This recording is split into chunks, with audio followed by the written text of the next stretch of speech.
नमस्कार। बात जो है जून 2013 की थी और एक क्वेश्चन था CSIR नेट का ही, PZ और QZ दो non zero complex polynomials, then PZ into QZ conjugate analytic if and only if. ठीक है, तो इसका मतलब है कि अगर जो ये है PZ इंटू QZ कॉन्जुगेट, अगर यह एनालिटिक हुआ और इसको इंप्लाई नहीं किया तो भी हमारा ऑप्शन गलत हो जाएगा, या हमारा ऑप्शन अगर इस बात को इंप्लाई ना करे कि PZ इंटू QZ बार एनालिटिक हो तो भी वो ऑप्शन को हम सही नहीं मानेंगे।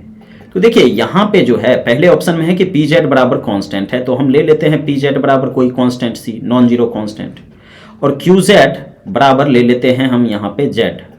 अब आप यहाँ पे देखिए PZ इंटू QZ कॉन्जुगेट क्या हो जाएगा, ये हो जाएगा C इंटू Z कॉन्जुगेट। ठीक है, अब C into Z conjugate, C हमने यहाँ पे नॉन जीरो रियल लिया है, तो अगर हम del upon del Z conjugate of CZ conjugate निकाले तो ये C which is not equals to zero. तो यहाँ पे देखिए del upon del Z conjugate ये कॉम्प्लेक्स फॉर्म है कुशी रीमान इक्वेशन का।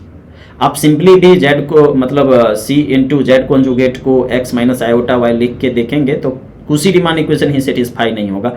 तो यहाँ से क्या हुआ, PZ को कांस्टेंट लिए तो ये PZ इंटू QZ कॉन्जुगेट ये जो है एनालिटिक ही नहीं हुआ, तो ये गलत हो जाएगा। दूसरा है कि भाई PZ इंटू QZ जो है ये कांस्टेंट ही होना चाहिए।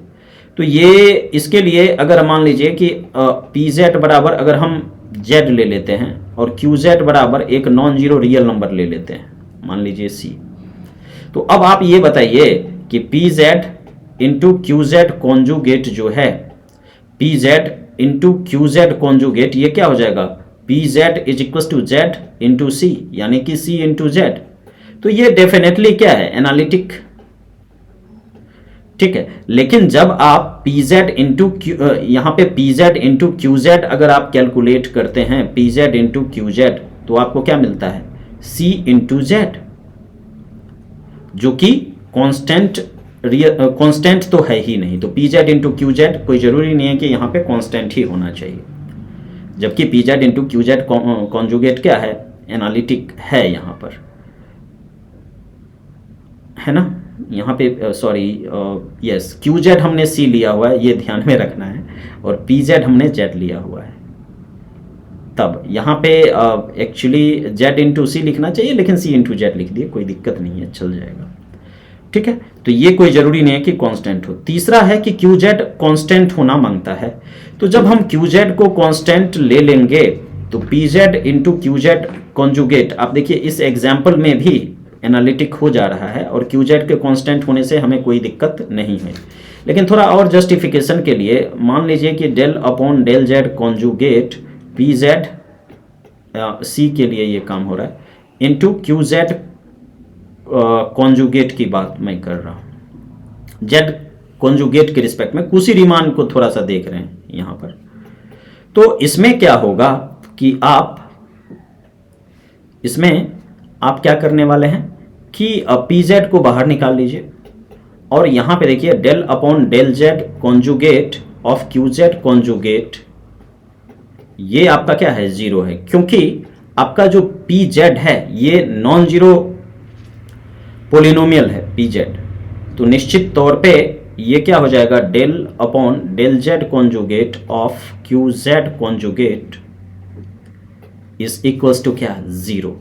तो जब ये जीरो हो गया इसका मतलब क्या हुआ, इसका मतलब हुआ कि QZ कॉन्जुगेट जो है इसको कांस्टेंट होना पड़ेगा, और अगर QZ कॉन्जुगेट कांस्टेंट है तो निश्चित तौर पे आपका QZ कांस्टेंट होगा। तो यहाँ से रीमान कुशी रीमान इक्वेशन भी इस बात को इम्प्लाई करता है कि QZ के कांस्टेंट होने में हमें कोई आपत्ति नहीं है, कोई प्रॉब्लम नहीं है। दूसरी बात यह है कि अगर PZ into QZ conjugate analytic है तो PZ कॉन्जुगेट इंटू QZ को कांस्टेंट होना जरूरी है, ये भी कोई जरूरी नहीं है, एग्जाम्पल पहले दिया जा चुका है। अगर आप PZ बराबर Z ले लेंगे, QZ बराबर अगर मान लीजिए कोई भी non zero complex number C ले लेंगे, तो PZ इंटू QZ कॉन्जुगेट ये तो एनालिटिक हो जाएगा, क्योंकि PZ Z C का कॉन्जुगेट C, तो ये तो एनालिटिक हो जाएगा। लेकिन कहता है कि PZ कॉन्जुगेट, यहाँ पे क्या कहता है कि PZ conjugate into Q Z, ये कांस्टेंट होना चाहिए। तो पी जेड कॉन्जुगेट आपका क्या हो जाएगा, Z conjugate, and Q Z क्या है, सी। तो सी इंटू जेड कॉन्जुगेट, क्या यह कांस्टेंट है? आंसर है नहीं, ये कांस्टेंट नहीं है। तो क्योंकि यह कांस्टेंट नहीं है तो बात यहीं पे खत्म हो गई। तो आपका फाइनल जो आंसर होगा, फाइनल आंसर क्या होगा, सी। सी इज योर राइट आंसर, है कि नहीं? तो ये बातें थी, चलिए आगे बढ़ लेते हैं।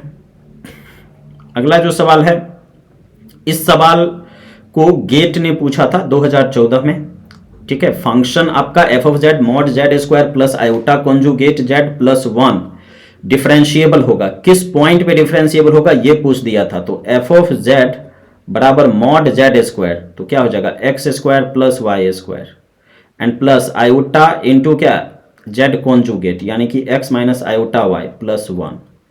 तो ये चीजें, ये हो जाएगा क्या, X square plus Y square plus iota X and minus iota square, so it will become what, plus Y plus 1। तो यहां से ये चीजें क्या हो जाएंगी, X square plus Y square plus Y plus 1 plus iota X. Okay, तो यहां से ये चीजें हमें मिल चुकी हैं, ठीक है। अब कह रहा है कि ये किस पॉइंट पे डिफरेंशिएबल होगा। तो देखिए यहां पे अगर आप बात करेंगे तो ये आपका u हो जाएगा और ये आपका v हो जाएगा, ठीक है। तो आप जानते हैं कि डिफरेंशिएबल होने के लिए नेसेसरी कंडीशन को सेटिस्फाई कराना बहुत जरूरी, यानी कि ux बराबर वी वाई। तो ux निकाल लीजिए यहाँ से ux निकालेंगे तो आपको सीधा 2x मिलेगा, और यहाँ से अगर आप वी वाई निकालेंगे, v बराबर x है तो वी वाई बराबर आपका 0 हो जाएगा। फिर जब आप यू वाई निकालेंगे तो विथ रिस्पेक्ट टू y ये हो जाएगा 2y प्लस 1, और वी एक्स निकालेंगे तो वी एक्स बराबर हो जाएगा 1। तो यू एक्स बराबर वी वाई अगर हम देखें तो ये हो जाएगा 2x बराबर 0, तो यहाँ से x बराबर 0 आ जाएगा, एंड यू वाई बराबर माइनस वी एक्स। जब ये देखेंगे दूसरा जो पार्ट है यू वाई यानी कि 2y प्लस 1 बराबर माइनस वी एक्स, तो ये हो जाएगा माइनस 1। तो यहाँ से 2y बराबर माइनस 2, तो यहाँ से y बराबर क्या आ जाएगा, माइनस 1। तो आपका जो पॉइंट है जिसपे कि ये डिफरेंशिएबल होगा वो कौन सा पॉइंट होगा, 0,-1, और 0,-1 को हम क्या कह सकते हैं, माइनस आयोटा। तो यहाँ से C आपका जो है ये करेक्ट आंसर हो जाएगा, ठीक है। तो आज यही 2 क्वेश्चन, ठीक है। नेक्स्ट क्लास में हम कॉम्प्लेक्स इंटीग्रेशन शुरू कर देंगे। अब कंस्ट्रक्शन ऑफ एनालिटिक फंक्शन जो है उसको तो ऑब्जेक्टिव के लिए ऑप्शन से कर दिया जाता है, तो कभी डिटेल में अगर हम कॉम्प्लेक्स एनालिसिस शुरू करते हैं बीएससी वगैरह के लिए तब सारे डेरिवेशंस, है ना। नहीं तो कॉम्प्लेक्स इंटीग्रेशन हम शुरू करेंगे CSIR नेट के क्वेश्चंस, है ना, एंड सिमिलर क्वेश्चंस को लेकर के आएंगे। तब तक आप अपना बहुत बहुत ख्याल रखें, बहुत बहुत धन्यवाद। COV के भी प्ले लिस्ट ऑलरेडी अवेलेबल हैं तो उसको भी आप देख सकते हैं। कॉम्प्लेक्स एनालिसिस का ये जो लेक्चर सीरीज है ये चलता ही रहेगा, ठीक है। और हैव अ नाइस डे करके क्वेश्चन ऑफ द डे लेकर के आते हैं तो उसको भी आप देख सकते हैं। बहुत बहुत धन्यवाद। सब्सक्राइब कर सकते हैं, शेयर भी।